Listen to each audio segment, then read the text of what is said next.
Okay, joining me now to discuss the latest developments in eastern Ukraine and Russia's invasion is Peter Jennings, Executive Director of the Australian Strategic Policy Institute.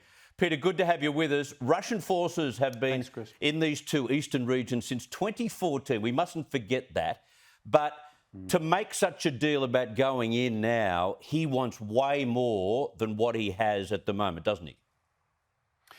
It seems that way, Chris, and certainly what we're hearing from Joe Biden and Scott Morrison and other world leaders is, I think, based on some clear intelligence that has been obtained, which says that Putin's interested in now a full-on attack across all of Ukraine.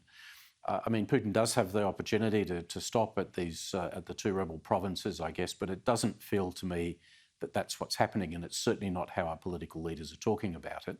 So I would say in the next 24 to 48 hours, we might actually see a much larger scale invasion, possibly even targeted against the capital, Kiev. And, that would be, frankly, the most serious military conflict that Europe would have seen since the end of the Second World War. True. Now, Australia has joined with the rest of the world in implementing severe sanctions against Russia. Will sanctions be enough, though, to dissuade this bloke from any further military action?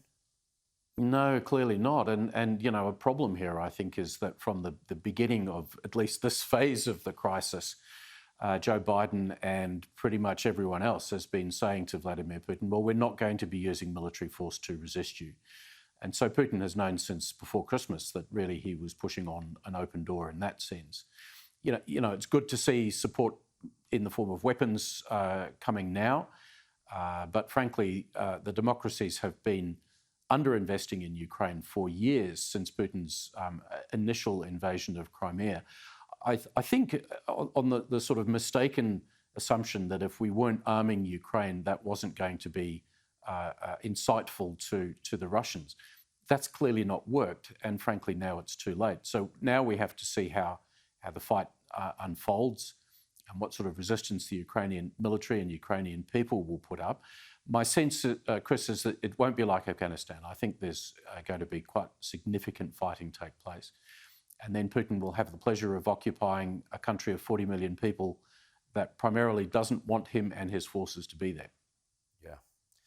Yeah, way too much friction. Now, Germany, which has so far played a very shadowy role in deterring Russia from invading Ukraine, it has swiftly put the Nord Stream 2 gas pipeline on hold. What impact will this have on European power and energy supplies? Well, it means that the gas from Russia, if it's going to flow at all, needs to flow through a pipeline that goes through Ukraine. And so Europe could find itself, at a point very quickly where it's finding it has got insufficient gas. Just as well, they're moving into spring, and it's been a fairly mild winter for a large part of Europe. Now, Joe Biden has said that the Americans will see if it's possible for them to sort of step into that deficit and provide LNG through American sources. But, what we've seen here with Germany is, again, a long-term strategic mistake to vest too much of their energy security in a stable relationship with Russia. That's clearly not going to work. And what will come from this war of many consequences, I think, is a European rethink about how they can manage their energy security. And what does NATO do from here? Like, you think about the United States playing a very passive role, imploring, don't go in, don't invade, we'll put harsh sanctions on you, but no military action. What about NATO and all of this? Because in many ways, if NATO and the Ukraine didn't continue with its relationship, maybe Russia wouldn't go into the Ukraine. Well, NATO, I think, has got two tasks now. One is to protect its own membership, Poland, Romania, the Baltic countries.